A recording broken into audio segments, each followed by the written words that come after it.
자, 우리가 새해 시작하면서 이제 우리가 신앙생활 하는 것, 특별히 신앙생활의 가장 중요한 말씀과 기도의 삶, 이건 우리의 호흡과 같고 양식과 같아서 우리가 기도를 쉬거나 말씀이 우리 귀에 들어오지 않게 되면 그때는 우리가 영적으로 심각한 기아 상태에 빠집니다. 여러분들이 아마 신앙생활 할 때 왜 이런 일이 생길까 잘 모르고 지내 가신 분도 계실 텐데, 가만히 보면 하나님께서 우리를 주님의 자녀로 부르시고 자녀로 자라게 하시는데 딱 두 가지를 중요하게 강조로 하셨는데, 그것은 말씀과 기도로 우리가 거룩해진다, 하나님의 자녀 닮아간다, 이렇게 말씀하셨어요. 그러니까 우리가 기도하는 것, 말씀 듣고 읽는 것, 이거를 그냥 쉬고 어떻게 열심히 좀 잘해볼 길이 없을까? 네, 열심히 죽는 길밖에 없습니다. 살 길이 없어요. 하나님이 만들어 놓으셨는데 우리가 그것을 내 마음대로 내가 뭐든지 열심히 일하면 되지. 여러분, 그렇게 해서 우리가 믿음이 자라는 게 아닙니다. 세월 신앙생활 5년을 지내든 뭐 1년을 지나든 10년을 지나든 가만히 보면 결과적으로는 늘 호흡하고 사는 사람처럼 기도하고 기도하려고 애쓰고, 그 우리 힘으로 안 되잖아요. 그래서 우리의 첫 주에 성령으로 기도하자. 성령이 우리를 도우신단 말이에요. 그러니까 기도 안 해야 될 상황들은 너무도 많습니다. 막 그냥 우리가 공부도 억지로 하는 것처럼 우리 이 기도하는 것을 우리가 억지로 한다고 되는 건 아니지만, 그러나 기도할 기회를 만들어 놓고 성령님 기도하게 해주세요, 그렇게 간청할 때 하나님이, 성령님이 내버려 두시지 않으시는데, 그래서 우리가 그동안 기도할 때 그냥 기도가 잘 안 돼요 이렇게 생각하기보다는 성령님이 나의 기도를 인도해 주시고 이끌어 주실 것이다 하는 믿음을 가지고 도움을 구해서 기도하고, 혼자 기도하면 잘 안 되기 때문에 그래서 우리가 함께 기도하려고 서로 시간을 정해놓고 약속하고 기도하는 것이 필요하다, 이 말씀 드렸습니다. 그래서 여러분, 오늘은 우리가 신앙생활에 또 다른 하나의 축이 되는 말씀과 기도가 함께 모여져 있는 시간이 바로 예배 시간인데, 성령으로 예배하자, 성령으로 예배하라, 이런 주제로 말씀을 함께 생각하면서 여러분들이 하나님의 또 다른 은혜를 새롭게 느끼는 귀한 아침이 되시기를 바랍니다. 지난주 중에 제가 헬스장에 늘 헬스장을 이렇게 가려고 많이 애를 씁니다. 이게 잘 안 되더라고요. 하여튼 어쨌든 일주일에 몇 번이라도 가서 이제 러닝머신도 하고 이제 근력 운동도 하고 막 이렇게 하는데, 지난주 중에 제가 그 러닝머신을 위해서 이제 달리기를 하는데, 모니터를 앞에 이제 있잖아요. 그 달리기 하는데 너무 30분, 1시간 하는데 지루하니까 모니터를 켰더니 나왔던 내용이 뭐였냐면, Sing Again 2라는 이 싱어 경연대회 하는 과정이 이렇게 나왔는데, 그 중에 한 두 명의 그 무명 가수가 듀엣을 이루어서 경쟁하는 그런 경기였는데, 그때 출전했던 분이 무명 가수 40대 여자, 20대로 보이는 여자 두 분이 듀엣으로 모여서 그분들은 재미있게 이름을 34호, 31호, 무슨 재수번호도 아니고, 그래가지고 이제 두 사람 34호, 31호가 듀엣으로 노래 불러서 상대방과 경쟁하는 프로그램이 이제 방송이 되고 있었습니다. 제가 저는 주로 또 다른 걸 보는, 뉴스를 보거나 또 세상이 어떻게 돌아가는지를 봐야 된다고 생각했는데, 그날은 그냥 그대로 내버려 뒀어요. 그 미로틱이라는 옛날 그 노래를 이게 편곡을 해가지고 자기들이 편곡을 해서 부르는 이 곡인데, 얼마나 전심을 다해서 부르는지, 다시 오지 않는 마지막 기회라 생각하고 떨어지면 탈락하잖아요. 탈락하면 그거 끝인가 봐요. 그래서 지금까지 경쟁에 왔는데 그걸 이제 그 심사위원들에게 인정을 받아서 이제 한 단계로 넘어가야 되니까 전심을 다해서 노래를 부르는데, 그들이 이제 대기실에서 나올 때 막 긴장하고 초조하고 불안하고 떨리는 이런 가운데서 이제 오직 한 번의 통과를 위해서 한 주간 동안 남의 노래를, 한 번 그 편곡한 노래를 수백 번 부르지 않겠습니까? 완전히 가사 안 보고 다 노래 부르고 그 그때 감정 감정과 곡조를 다 제대로 잘 표현해야 되니까 그렇게 준비를 하고는 연습했던 그 곡을 처절한 몸부림을 하듯이 노래를 부르는데 그들이 이제 노래를 부르고 무대 위에 오르는 그 순간에 그들이 막 제가 보기에는 그 심장이 쪼이고 손에는 땀이 마르지 않는 그런 긴장 속에서 경련이란 말이 뭐 이렇게 좋은 성적으로 그 다음 단계로 올라가기도 하지만 탈락해버리면 그것으로 끝나는데 그 정말 숨을 멈추게 하는 그 긴장감의 연속으로 노래를 부르는 것을 제가 노래를 들었습니다. 노래를 이제 이 두 사람이 노래를 딱 부르는데 이거 놀랍게도 심사석에 앉아있는 9명의 심사하는 분들이 난리가 난 거예요. 어떤 사람은 막 노래가 막 아직 끝나지도 않았는데 막 박수를 치는 사람, 몸을 흔들고 뭐 그 가사 내용에 뭐 미치고 푹 빠진 뭐 이런 가사 내용이 나오는데 완전히 그 심사위원들이 막 미치고 푹 빠져 있는 모습 같아요. 나이 든 어른들이 말이에요.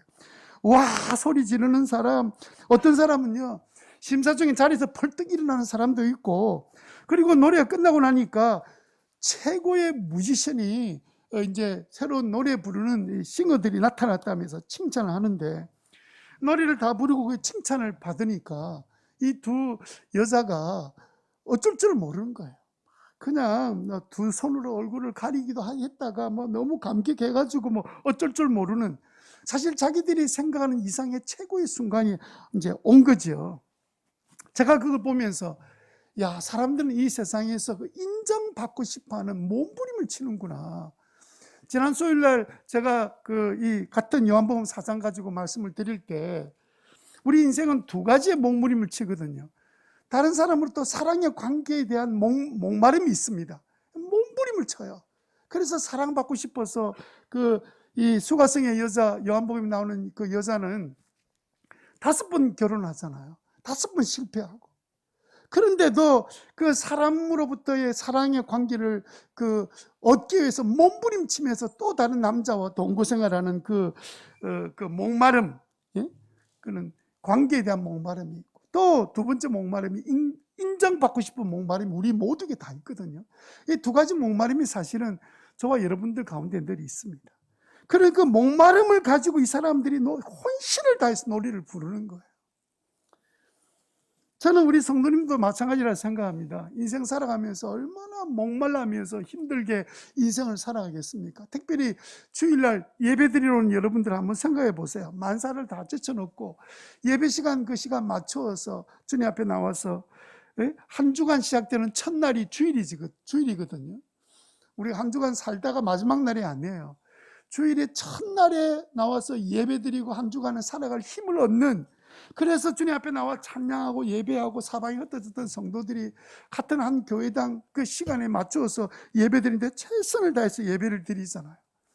지난 주간에 그동안 코로나 때문에 교회 나오지 못했던 한 모친이 예배 마치고 난 다음에 그 두 손으로 제 손을 꼭 잡는데 그 교회에 나오고 싶어하고 또 예배드리고 싶어하는 그 마음이 이렇게 우리 멋진 손을 꽉 잡는데 눈시울이 뜨거워지더라. 우리 새가족 중에는 지사동에서 나오는 새가족이 있는데 얼마 전에는 자기를 데려올 수 있는 차가 없으니까 버스를 타고 이 신호등까지 와서 그 시간 기다리는 시간, 차도 자주 오지도 않아요.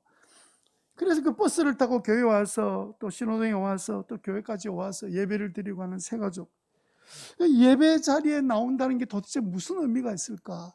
그렇게 우리가 생각을 하면서도 갑자기 제 마음속에는 만약에 우리가 드리는 이 예배가 나의 삶의 마지막 예배가 된다고 생각한다면 그 생각하는 사람이 예배가 얼마나 긴장이 되고 저 평소와 다른 마음으로 하나님 앞에 예배를 드리지 않겠습니까?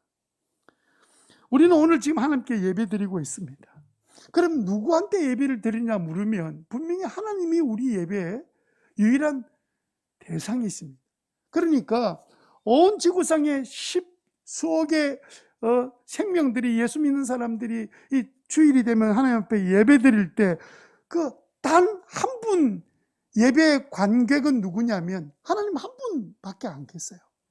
근데 그 하나님 앞에 동시에 예배를 드릴 때 그분이 우리 예배를 자리에 앉아 있으면 다 받아주시면 너무 좋겠는데, 하나님은 우리의 예배의 판정자가 되셔서 누구 예배를 받으실까를 그분이 결정하시는 거예요. 마치 노래 경연대회 할 때 그 최고의 최우수상은 한 사람이 받는 거잖아요. 많은 경쟁자를 물리치고 상을 받는, 그와는 전혀 다르지요. 하나님은 모든 성도들이 하나님이 원하시는 예배를 모두 드리고 있으면 다 합격이지, 뭐 누구를 일부러 떨어뜨리는 그런 평가하는 게 아니잖아요. 그럼에도 불구하고 하나님은 우리 예배를 받으시는데, 예배를 우리가 드렸다는 게 중요한 게 아니고 하나님이 예배를 받았는가 중요한 거예요. 내가 이 노래 가수들처럼 100번 출전해서 다 떨어지면 결국은 실패한 인생이 되는 거 아닙니까? 우리가 주님 앞에 나와서 그동안 수도 없는 예배 드리고 오늘도 예배 드리고 있습니다. 내가 예배 드렸다가 중요한 게 아니라 예배를 하나님이 받으셨다는 게 중요한 거예요. 예배를 받으신 하나님이 나의 지금 예배를 드리고 있는데, 정작 나는 드리고 앉아 있는데 하나님은 예배를 받지 않으셨다면 우리는 도대체 무슨 예배를 드리고 있는 겁니까? 문제가 뭐예요? 우리가 정말 하나님 앞에 예배 드리고 싶으면, 그리고 또 하나님이 우리 예배를 받으신다면 하나님께서 우리에게 무슨 자격을 논하시거나 무슨 수준을 논하시는 게 아니잖아요. 제가 보기에는 오늘 본문에 보니까 하나님이 딱 원하시는 게 한 가지밖에 없어요. 이 예배를 하나님이 받고 계신다는 의식이 있느냐, 그 의식을 가지고 예배를 드리면 주님 받으시는데, 우리가 예배 드릴 때 진짜 오늘 내가 예배 드리는 순간에 하나님은 나의 예배를 지금 받기 위해서 나를 바라보고 계신다 하는 그 의식이 있는 것과 없는 것은 예배 모든 것을 다르게 만들어 버리는 거예요. 여러분, 우리가 예배 드릴 때 그냥 하는 예배 드린다 하고 온갖 잡념과 생각에 빠져가지고 아무 생각 없이 드리는 예배를 하나님께 받으시겠습니까? 사람인들 받겠습니까? 예? 아무런 준비도 없이, 이게 마음도 없고 그냥 앉아서 그냥 온갖 잡탕 생각 다 하고 있는 그 예배를 사람들이 받는다 하면 사람이 받겠냐고요, 그런 예배를. 하나님은 우리의 영적인 상태를 다 알고 계시는데, 하나님이 예배를 받으시는 분이시다는 의식이 없이 아무리 우리가 화려하게 예배를 드린다 하더라도 그게 하나님 받으시는 예배가 되겠냐는 거예요. 습관적으로 그냥 시간 되었으니까 그렇게 나와 있는 것도 어떻게 보면 저는 또 다른 기회를 위해서 하나님 앞에 준비된 거라고 생각하지만, 그러나 우리가 예배 드릴 때 하나님이 나의 예배를 받으신다는 이 의식을 갖지 않고 습관적으로 예배 드리는 것을 영어로는 뭐라 그러냐면요, 웜체어 크리스찬이라 그래요. 자기 앉는 의자를 따뜻하게 1시간 동안 데피다가 떠나는 크리스찬이라는 뜻이에요. 아무런 생각 없이 우리가 만약 그렇게 한다면. 그래서 오늘 본문은요, 우리들에게 질문하는 거예요. 23절 뭐라고 질문하고 있습니까? 23절 같이 한번 읽어볼까요? 시작.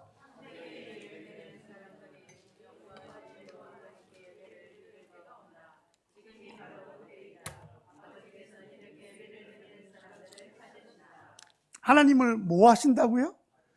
예, 찾고 계신다는 거예요. 뭐를요? 예배를 드리는데 어떻게 예배 드리느냐? 영과 진리로 하나님 앞에 예배 드리는 예배자를 찾고 계신다는 거예요. 여러분, 무명 가수들이 그냥 그 자리에 등장해서 이 화상에 등장하는 그만으로도 대단한 일을 한 사람이긴 맞지만 자동적으로 출연했다고 통과되지 않는 것처럼 우리는 그냥 예배 시간에 앉아 있으면 하나님 예배 받으셨겠다 이렇게 될 수 없다고 주님께서 전제하신 말이 뭐냐면, 내가 받는 예배는 영으로 드리는 예배다, 진리로 드리는 예배를 나는 받고 있다, 이렇게 주님 말씀하셨어요. 이거 다 무시하고 그냥 내 마음에 내 정성으로 내 생각으로 주님 앞에 예배 드린다고 주님이 그 예배를 받으시는 것이 아니라는 것을 말씀하고 계시는 거죠. 제가 오늘 이 말씀 준비하면서 스스로 저한테 물어봤습니다. 하나님께서 나의 예배를 기쁘게 받으셨을까? 지난 주간에. 오늘 예배 주님께서 진짜 기쁨으로 받으실까? 솔직히 한편으로 보면 싱어게인 2 보기 전에는 그런 생각이 없었는데 싱어게인 2를 딱 보는 순간에 그다음부터 자신이 사라져 버렸어요. 이 가수들이요, 자기를 평가할 그 평가단 심사위원들 9명에게 인정받으려고, 다른 사람들 그 사람 9명이 인정받으려고 죽을 힘을 다해서 최선을 다하고, 한 주간 2주간 그 노래 연습할 기간 동안에 있는 힘을 다해서 오직 그 한 가지, 그 사람에게 인정받으려고 있는 힘을 다해서, 정성을 다해서, 마음을 다해서 그동안 자기가 가지고 있었던 모든 지식을 동원해서 가장 아름다운 곡으로 편곡까지 해서 연습하고 노력하고, 그럼에도 다 준비가 됐다 하더라도 떨어지면 어떻게 될까 하는 그 초조와 긴장감, 예? 그런 염려와 걱정을 가지고 만약에 내가 이렇게 최선을 다해서 노래를 불러도 이 전문가들이 앉아가지고 내 노래를 평가할 때 이 노래는 별로 가치가 없습니다 라고 인정하지 않는다면 나는 어떻게 될 것인가, 그런 마음을 가지고 준비를 해서 예배를 드리는데, 나는 예배 드릴 때 이런 하나님에 대한 긴장감을 가지고 예배 드리고 있는가, 이렇게 묻는다고 생각하니까 갑자기 자신감이 사라져 버렸어.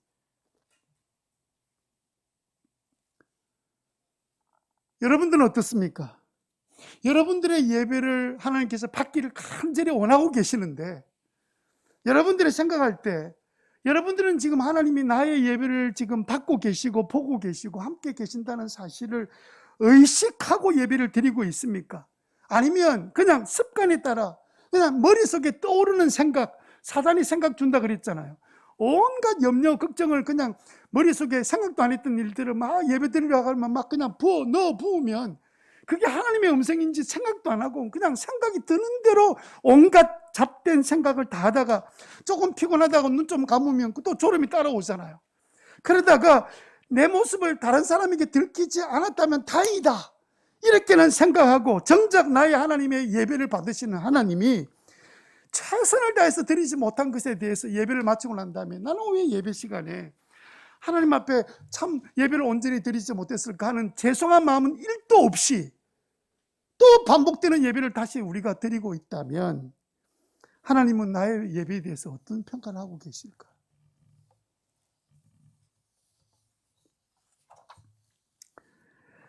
예배는 분명히 하나님 만나는 시간입니다.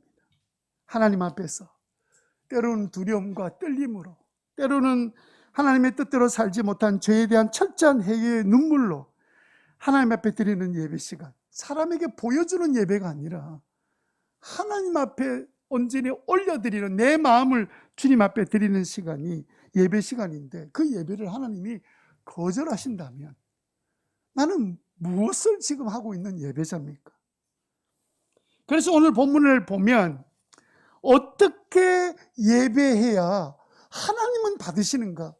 우리가 생각하는 것처럼 노래를 진짜 멋있게 준비해서 노래를 그냥 피가 터지도록 노래를 불러야 되는 것이 예배로 이야기하지 않으시잖아요.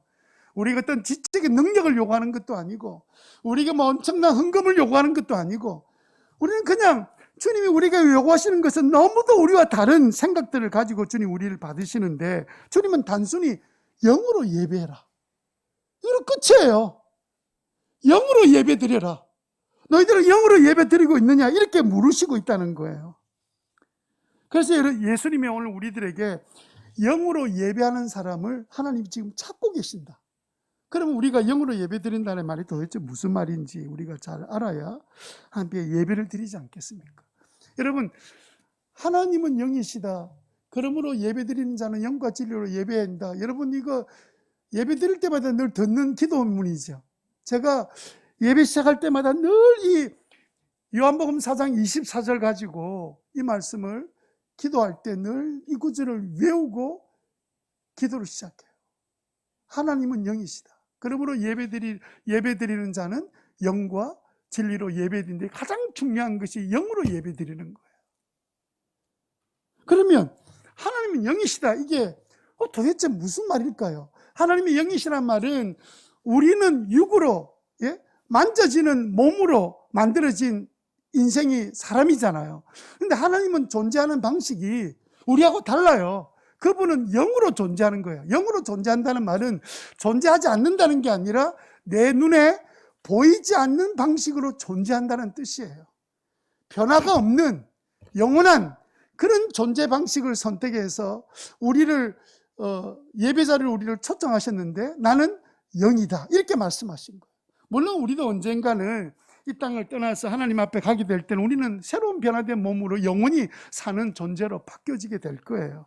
그러나 하나님이 영이다 이 말씀하신 것은 우리가 어떤 생각을 갖게 하시냐면 하나님은 내 육체 눈에 보이지 않아도 이분은 영으로 지금 이 자리에 존재하고 계신다라는 사실을 우리에게 지금 말씀하고 계신 거예요. 그럼 적어도 우리는 어떤 걸 의식해야 되냐면 하나님은 존재하는 방식이 달라서 영으로 이 자리에 계신 거야. 한번 따라합시다. 하나님은 영이십니다. 우리의 눈에 보여요, 안 보여요? 그러면 없습니까? 세상에는 눈에 안 보이도 있는 것들이 천지백가리로 있잖아요. 여러분 지금 숨 쉬고 있는 공기가 눈에 보입니까? 예? 여러분들이 전화 쓰는 그 전파 눈에 보입니까? 안 보입니다. 그러면 없어요. 요즘처럼 이런 이 대낮에 과학시대에 눈에 안 보이는 건 없습니다. 그럼 그 다음부터 사람들이 그 사람 다시 만나서 이야기 안 하려 할 거예요. 이런 바보 멍청이하고 무슨 이야기를 하겠나. 하나님은요 이전부터 영으로 눈에 보이지 않는 방식으로 존재하신 분이세요. 그러면 적어도 우리가 예배 드릴 때 가져야 될 것은 뭐냐면 하나님이 영이시구나. 그럼 내가 하나님이 또 예배를 찾을 때 영으로 예배 드리는 자를 찾고 계신다. 무슨 말인지도 이해가 안 돼가지고 있는 우리들을 향해서 봐라, 하나님이 영이시니까 네가 눈에 보이지 않는다 하더라도 존재하시고 우리 예배를 받으시려고 지금 와 계신 분이라는 사실을 정확하게 생각하고 예배 드려야 그 예배를 받으신다. 그 말씀을 하고 계시는 거예요. 우리가 굉장히 어렵고 복잡한 이야기를, 적어도 하나님 예배 드리려면 3,000배를 해라. 다리 무릎 다 나갑니다. 하나님 그런 거 우리에게 요구 안 하셨어요. 하나님의 영이라는 사실을 자각하고 의식하고 예배 드리라는 거예요. 그러면 우리가 만약에 예배를 드리는데 하나님의 영이시다. 우리 눈에 보이지 않아도 지금 우리 가운데 예배를 지금 받으시려고 우리 예배를 보고 계신다는 사실을 우리가 전혀 의식하지 않고 습관적으로 그냥 예배 드리고 있다면 어떤 일이 일어날까요? 첫 번째 우리가 생각할 것은 공허할 뿐입니다. 이 공허하다는 말은요, 아무런 보람이 없다는 우리나라 말입니다. 예? 공짜, 빌공짜입니다. 공간이 비어 있습니다. 우리 마음이 비어 있는 거예요. 예배는 다 마치고 갔는데 우리 마음은 허전해요. 아무것도 달라진 게 없어요. 예수님께서 요한복음 4장 14절에 보면 이 수가성 여인이 너무 목말라서 어찌 목말라 하는지 인생에 만족이 없으니까 그렇게 버림받고도 또 남자를 만나서 그러지 않으면 견디지 못해서 죽을 것 같은 이런 인생을 사는 수가성 이 아줌마에게 예수님이 뭐라고 말씀하십니까? 내가 주는 물을 마시면 영원히 목마르지 않다. 목마른 걸 알고 계셨어요. 예? 주님을 딱 만나는 순간에 그렇게 답답했던 이 수가성 여자의 아줌마의 인생의 모든 문제가 한순간에 다 해결되고 말았습니다. 예수님을 만나는 그 순간에 그 여인은 그 하나님을 만난 기쁨과 믿음이 마음속에 생겨서 그 동네에 쫓아 들어가서 내가 메시아를 만났다, 내가 메시아를 만났다 그러면서 기뻐서 어쩔 줄 모르는 인생으로 바뀌어졌어요. 여러분, 우리가 영이신 이 주님을 의식하지 못하고 우리가 예배자리에 앉아 있다면 우리는 진짜 공허한 인생을 사는 겁니다.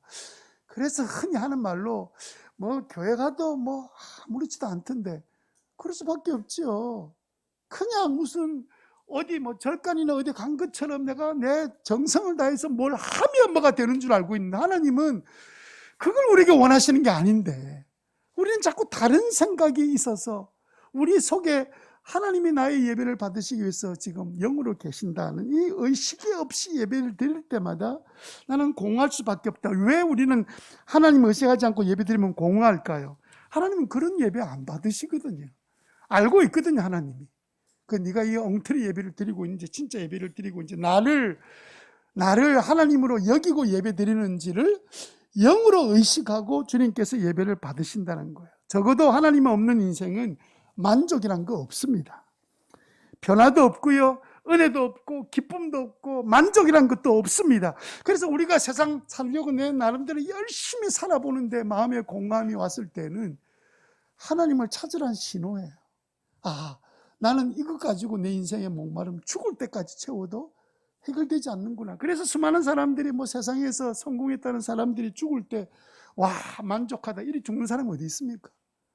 내가 뭐 하려고 이렇게 죽을 똥 살똥 모르고 가정도 팽개치고 일에 빠져가지고 이렇게 살다가 인생을 마치는지, 너희들은 좀 그렇게 살지 마라.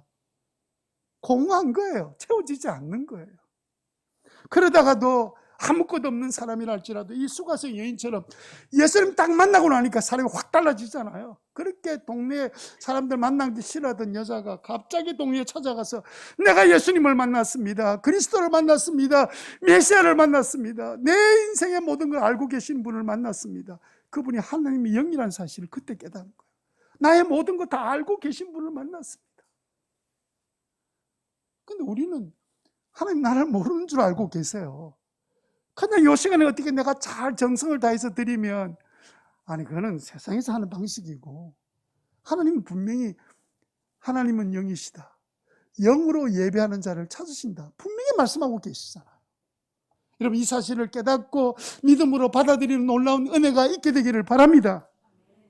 예레미야 2장 13절 말씀해 보니까 나의 백성이 두 가지 악을 저질렀다. 첫 번째는 생수의 근원이신 목마름을 해결하는 나를 버리고, 또 하나는 물이 고이지 않는 웅덩이를 파놓고는 계속 물을 퍼붓고 있다. 그걸 샘으로 삼고 있다. 우리 인생 사는 거 똑같이 이야기한 거예요.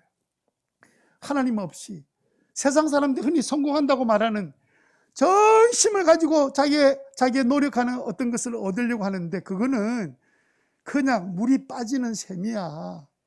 예?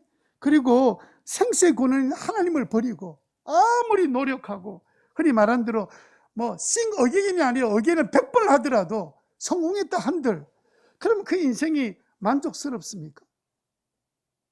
그럼 그 만족스러운 연예인들이 뭐라고 자꾸 마약에 빠지고 자살하고 그 난리를 피웁니까?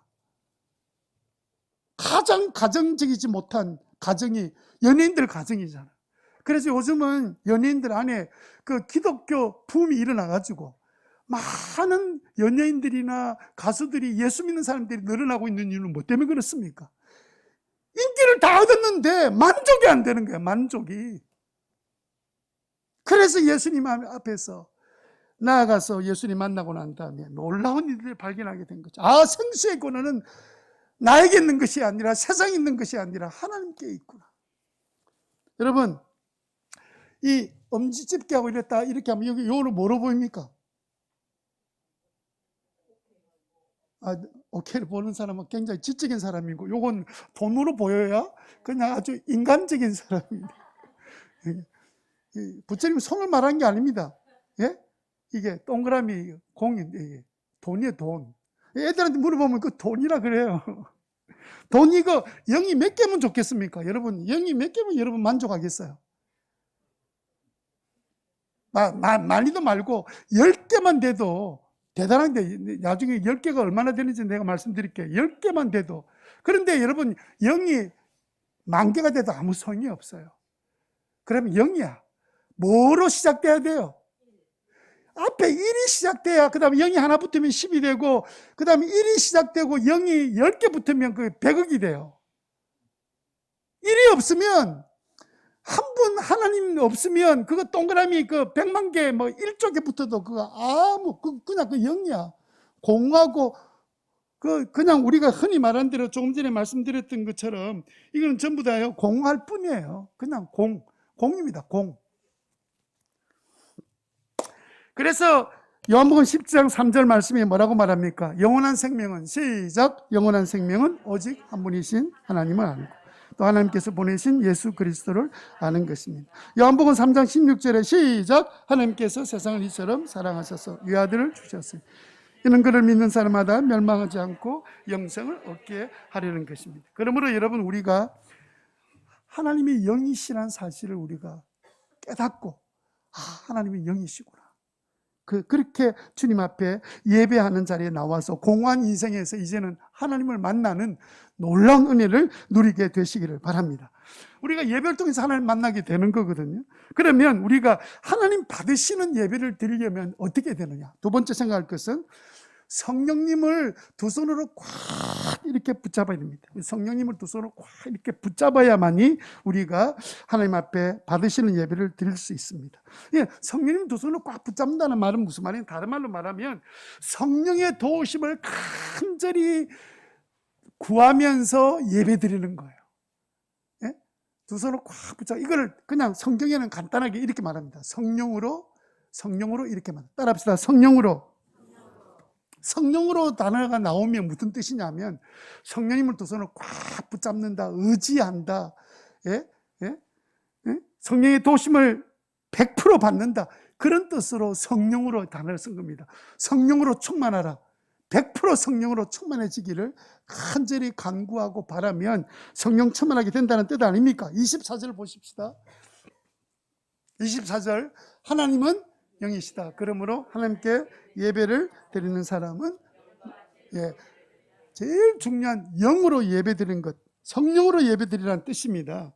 이게 참 이 단어가 재밌는 말인데, 우리가 영으로, 하나님 영이신데 영으로 드린다는 말은 성령의 도우심으로 변화된 나의 영으로 드리라는 말인데, 이걸 간단하게 말하면 성령으로 예배 드리라는 뜻이에요.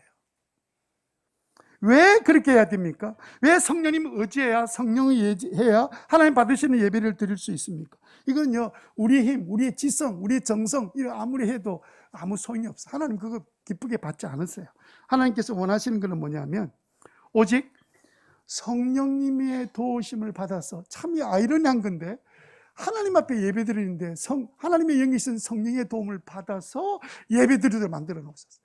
흔히 말하면 우리 자녀들이 어릴 때 부모에게 뭐 생일 축하드립니다, 생신 축하합니다 하고 선물 드리고 막 이러는데 다 누구 돈이에요? 예, 전부 다 부모 돈으로. 결국 우리가 인생 사는 게요, 자녀로 사는 것은 부모로부터 도움 받으면서 부모님 앞에 찬양하고 감사하고 예배하는 거예요. 똑같아요.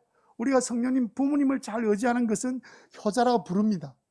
하나님 앞에도 우리가 하나님 잘 의지하는 것이 그게 믿음으로 잘 사는 방법입니다. 그래서 여러분, 우리가 기억해야 될 게 뭐냐면 두 가지를 우리가 기억해야 되는데, 성령으로 예배한다는 말이 두 가지 의미를 갖고 있는데, 한 가지는 뭐냐면, 꼭 첫 번째 기억해야 될 게 뭐냐면 24절 말씀처럼 하나님은 영이시다는 사실을 잊어서 안 됩니다. 우리는 자꾸 이거 잊어버려요. 왜냐하면요, 우리는 자꾸 눈에 보이는 육체가 보이기 때문에 그 육체를 보는 순간에 하나님의 영이라는 사실을 자꾸 잊어버려요. 예배 드릴 때도 막 그냥 우리 눈에 보이는 것에 우리가 흥분하고, 우리 예배 눈에 보이는 것에 따라서 우리가 가기 쉬워요.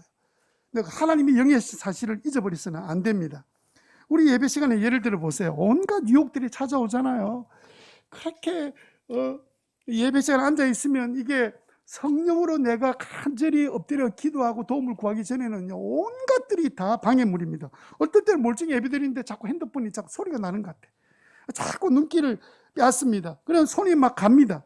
그 순간에 우리가 해야 될 일이 뭐냐면, 아니야, 예배 시간에 하나님은 영이시야, 나의 모든 것 지금 다 보고 알고 계셔, 이 생각을 푹 기억해서 내가 정신을 차려서 하나님 앞에 예배하는 데 몰두하는 것이 우리가 성령의 도움을 구하는 길입니다. 성령으로 예배하는 거예요. 하나님이 영이시라는 사실을 아는 사람은, 기억하는 사람은 그때 성령으로 예배 드릴 수 있게 되는 거예요. 여러분, 그래서 여러분들이 일주일 살면서도 늘 주님 앞에 예배 드리는 이 날이 생각할 때마다 기다려지고 기쁨이 되고, 내가 어떻게 하면 주님 이번 주일날 예배 드릴 때 하나님 앞에 하나님 받으시는 정말 성령으로 드리는 예배를 내가 한번 드려볼까? 왜냐하면 그 결과가 엄청나거든요. 그래서 그런 마음 가지고 드리는 것이 우리가 하나님 앞에 하나님 영이시다는 사실을 기억하고 예배를 준비하는 거란 말이에요. 여러분, 또 하나님의 영이라는 사실은 얼마나 우리한테 위로가 되는지 모릅니다. 우리가 어느 곳에서 우리가 수고하고 기도하고 우리가 고생할 때 하나님 영이시니까 우리 눈에 안 보여도, 사람은 우리를 힘들게 하고 어렵게 하더라도 그때 하나님 영이신 하나님 우리 다 보고 계시는 거예요. 나는 영이다. 너 하는 모든 고통을 다 알고 있어. 너의 눈물을 알고 있어.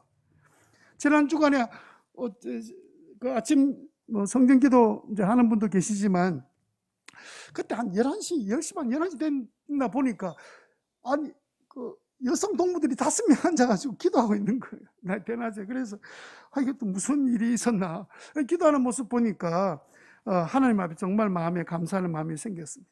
남이 알지 못하는 시간이지만 주님 앞에 나와서 막 기도하고 억울한 일을 당했다고 무시당하고 또 예수 믿는다고 모욕을 당하기도 하고 손해보기도 하고 어떨 때는 예수 믿는 것 때문에 손해볼 일이 생기잖아요. 내가 왜 예수 믿는데 내가 손해봐야 돼? 이런 생각이 들다가도 하나님은 영이시다. 이거 얼마나 위로가 돼요. 하나님 다 알고 다 보고 계시거든요. 바로 내 옆에서 있으니까. 그래서 여러분 우리가 앞으로 헌신할 때 내가 남에게 사랑을 베풀 때 절대로 나는 손해본 적이 한 번도 없어요. 절대로 나는 손해보지 않을 거예요. 왜? 하나님은 영이시기 때문에. 하나님 영이시기 때문에. 우리 한 가지 더 우리가 기억해야 합니다. 우리는 뭘 기억해야 되냐면요, 하나님께서는 예배자를 찾고 계심을 우리가 기억해야 돼요. 영으로 예배 드리는 사람을 찾고 계신다고요. 23절 말씀처럼 지금이 바로 이때다. 이때가 언제냐면요, 예수님이 메시아로 오신 그 이후로 지금까지 계속 우리는 이렇게 영으로 예배드리는 사람 하나님 찾고 계십니다. 그래서 여러분 우리가 예배를 구경하는 관객이 아니라 예배를 직접 집례하고 예배에 참석하는 뭐 주연, 조연이 있겠지만 다 연극 배우가 돼야 돼요. 여러분 철학자이면서 신실한 크리스찬인 켈 케고르라는 이 철학자가 이 하나님 앞에 예배드리는 것과 연극 배우와 너무 비슷하다 이렇게 해서 이분이 몇 가지를 설명했습니다. 적어도 진짜 예배는 연극 배우가 되는 거다. 그래서 이분이 뭐라고 얘기했냐면 연극 배우는 첫 번째 특징이 뭐냐면 관객하고 달라서 절대로 늦지 않습니다. 관객들이야 중간에 들어와도 아무 상관없어. 그런데 만약 연극 배우가 중간에 들어오면 난리가 나지요. 그런 게 어디 있습니까? 그죠? 그래서 우리가 하나님 앞에 성도가 연극 배우라 생각한다면 늦을 수 없지요. 어떻게 그러면 그 연극은 누가 공연을 하게 됩니까? 예배 시간에 늦는 사람은 나는 예배를 드리는 자가 아니라 예배를 보러 온 관객이다. 이렇게 생각하기 때문에 예배 시간에 늦어지는 거죠. 만약 여러분들이 연극 배우인데 늦게 올 수가 있습니까? 두 번째는요, 연극이 끝나기 전에는 절대로 집에 가지 않습니다. 그런데 관객은 어떻게 합니까? 그냥 연극 보다가 또 전화 오면 급한 일이 생기면 가지. 그런데 아무리 급한 일이 있어도 연극 배우는 가야 안 가요? 안 가지요. 그래서 우리는 예배 다 끝나고 축도가 끝나고 그러고 난 다음에 다 맡은 일이 끝나야 그때 돌아가는 이유는 우리가 연극 배우기 때문에. 나는 관객이 아니라 그 말이에요. 세 번째는요, 배우는 절대로 졸지 않습니다. 여러분 연극 배우가 연극하면서 조는 거 봤습니까? 아무리 밤새도록 고생하고 연습을 다시 하고 해도 딱 그 공연이 시작되면 절대로 조는 연극 배우는 없습니다. 그러면 졸고 있는 사람은 뭡니까? 전부 다 자기가 관객으로 생각하기 때문에 졸고 앉아 있는 거예요. 내가 지금 이 예배 주인공이라 생각하면 어떻게 졸겠습니까? 그래서 초대시대 때 예수님 당시에 쿰난 공동체가 있었는데 이 사람들은 예배 시간에 한 번 졸면 한 달간 예배 출석 금지령을 내렸습니다. 요즘 같으면 만사! 드디어 내가 한 달 동안 쉴 수 있는 드디어 허락을 받았다 뭐 이럴지 모르지만 그 당시에는요, 한 달 예배 나오지 못하면 죽는 줄 알았습니다. 네 번째는요, 연극 배우는 자기가 하는 대사와 다른 사람 대사를 다 파악하고 있습니다. 예? 우리가 주님 앞에 예배를 드리고 나면 돌아가면 오늘 예배 드리면서 그 찬양할 때 기도할 때 말씀을 들을 때 그때 성령님이 역사하셨던 사실을 잊을 수가 없는 거예요. 다 말할 수밖에 없는 거예요. 관객으로 있다 보니까 집에 가서 할 이야기 없지만 연극 배우는 자기가 연극을 하고 난 다음에 그때 있었던 모든 과정과 순서들을 잊을 수가 없어. 예? 그때 기쁨, 그때 마음속에 있었던 모든 생겼던 모든 일들을 말하지 않겠습니까? 그래서 여러분 케고르라는 이 철학자가 유명한 세계적인 유명한 철학자잖아요. 이분이 신앙인이니까 자기가 말했던 그 말, 우리는 관객이 아니라 연극 배우다. 그 당시에는 뭐 영화가 있었던 시대가 아니니까 연극 배우다. 이 사실을 생각하고 우리가 하나님 앞에 예배 드릴 때 나는 그 예배의 한 부분을 맡아 있는 사람이다. 그래서 우리 모든 성도들이 그런 마음 가지고 예배하는 역사가 일어나게 되기를 바랍니다. 마지막으로 세 번째, 우리가 성령님 의지하고 예배 드리면 어떤 일이 생기느냐? 하나님의 영광이 가득 차게 됩니다. 하나님의 영광이 가득 찬다는 말은 하나님이 우리 가운데 임재하신다는 말이에요. 이게 좀 모순 같아요. 왜냐하면 하나님이 영이시니까 늘 어딘지 같이 계시잖아요. 지금 임재 계시잖아요. 그런데 또 무슨 또 임재를 드러내시는가? 이 말은 무슨 말이냐면요, 이와 같습니다. 우리가 성령으로 예배하고 우리가 온전한 예배를 드리면 하나님 너무 기쁘셔서 이 기쁨을 나타내 보이고 싶은 거예요. 우리한테 내가 얼마나 기쁜 줄 아냐? 이걸 좀 보여주고 싶은데, 저는 이 예배를 받기 전까지는 하나님은 다 계세요. 영이시기 때문에. 그래, 그때는 그냥 계신 거예요. 예배를 잘 드리든 못 드리든 계신 거지만, 우리가 정말 성령으로 하나님 앞에 기뻐하시는 예배를 딱 드리면 하나님이 너무 기쁘셔서 이 기쁨을 표현을 하면 어떤 일이 생기느냐? 그때는요, 성경 말씀으로 보면 레위기 9장 23절로 넘어갑시다. 시간이 좀 지났기 때문에 레위기 9장 23절 보세요. 처음으로 성막을 짓고 난 다음에 하나님이 약속한 대로 예배를 참 딱 드리자마자 어떤 일이 생겼냐면, 모세와 아론이 회막 안에 들어갔다가 그리고 이제 딱 나와서 이제 예배를 드리고 난 다음에 이제 처음 예배 드린 겁니다.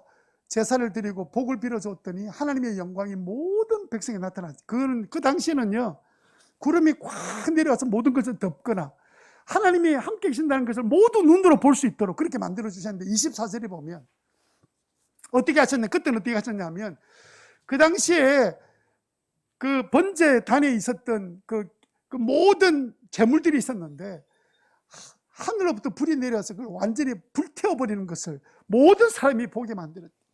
이 광경을 보면서 백성들이 너무 놀라서 큰 소리 지르며 땅에 엎드렸습니다. 그리고 그 순간에 하나님 주셨던 그 놀라운 경외감, 어떻게 하나님이 우리 예배를 받으셨는가? 예배 받으시는 하나님의 그 마음을 그들이 불을 통해서, 제물이 타는 것을 통해서, 기적을 통해서 하나님 예배를 받으셨다는 것을 알게 해주신 거예요. 그런데 여러분, 우리가 성령으로 예배하면요, 어떤 일이 생기냐면 내 예배를 하나님 받으셨다는 아주 엄청난 감격이 우리 속에 찾아와요. 그게 집단적으로 나타나기도 하고 교회 예배 중에 나타나기도 하고 우리 개인에게도 나타나요. 아, 하나님이 나의 예배를 받으셨구나. 그래서 기쁨과 은혜 가운데 사는데, 여러분 예를 들어 봅시다. 아이들이 너무 기쁘면 어떻게 하죠? 아이들이 조금 이제 한 3살, 4살 되면 아이들이 어떻게 합니까? 너무 기쁘면 팔딱팔딱 뛰지요. 걔들은 다르게 표현할 방법을 몰라요. 너무 기쁜 걸 어떻게 표현해 못하고 팔딱팔딱 뛰면서 그냥 정신을 못 차리게 만듭니다. 그런데 어떤 아이는 너무 좋아서 좋다는 이야기를 자기 말로 다 할 수 있는 말들로 표현합니다. 나이가 드신 분이 정말 기쁜 일이 생기면 어른들은 너무 기쁘면 어떻게 합니까? 울지 그냥. 그런 사람들이 좀 이해가 안 되지만, 진짜 기쁘면 너무 좋아서 웃다가 그 다음에 그 웃음 가지고 되지 않아. 그냥 울어버려요. 여러분 생각해 보세요. 사람들이 너무 기분 좋은 일이 적당하게 생기면 막 식구들이 떠들고 웃습니다. 그러면 길가는 밖에 있는 사람들이 와, 이 집에 좋은 일이 생긴 모양이다 하고 사람들이 알지요. 그런데 진짜 기쁜 일이 생기면 다 울어버려요. 여러분, 헤어진 지 50년 만에 이산가족이 만났을 때 그 사람들 웃는 거 봤습니까? 이산가족이 만나가지고 와 좋아가지고 웃고 막 난리가 난 거 봤습니까? 못 봤습니까? 아니, 그래 기쁜 날인데 너무 기쁘니까 어떻게 해요? 그냥 울어버리잖아요. 그럼 그 사람들이 안 기쁜 겁니까? 아니요. 기쁨이 충만합니다. 그래서 성경에도 하나님이 예배 가운데 받으셨다고 임재하시면 모든 선지자들이 그 앞에 엎드려서 울었어요. 나 같은 죄인의 예배를 하나님이 받아주셨다 하는 감격 때문에, 내가 뭔데 하나님이 내 예배를 받아주셨는가? 하나님이 임재 계시는데, 그때는 하나님이 우리 가운데 눈에 보이도록, 우리 안에 막 기쁨이 넘치도록. 그래도 어떤 사람은 너무 기뻐서 쓰러지는 사람도 있습니다. 두려움과 동시에 주님이 주시는 그 경외감, 이런 것들이 우리 가운데 나타나기 시작하는 거죠. 그래서 여러분, 그 사실을 주님께서 성경을 통해서 보여주고 계시는 거예요. 여러분 우리가 하나님 앞에 성령으로 예배 드릴 때 어느 순간에 우리 마음에 그동안 없었던 강한 확신과 견딜 수 없는 그 기쁨과 은혜들, 눈물, 감격, 세상에서 느낄 수 없는 그런 엄청난 하나님이 함께 계신다는 사실을 체험하는 그런 역사가 일어나게 되는 줄 믿습니다. 성령으로 예배하는 성도들 되시기를 바랍니다. 하나님이 우리에게 그렇게 보여주시는 거예요. 내가 얼마나 너 예배를 기쁘게 받은 줄 아느냐. 그런데 한 번도 그런 일이 생기지 않고 우리 인생을 마친다면 나는 하나님을 의식하고 예배를 드려본 적이 없는 사람. 하나님이 역사를 안 하시는 게 아니라 역사를 못하도록 내가 하나님 앞에 예배를 드린 거예요. 이제는 관객이 아니라 연극 배우처럼, 예? 여러분 하나님 앞에 성령으로 주의 도우심을 구하면서 예배하는 저와 여러분 되시기를 주님 이름으로 축원합니다.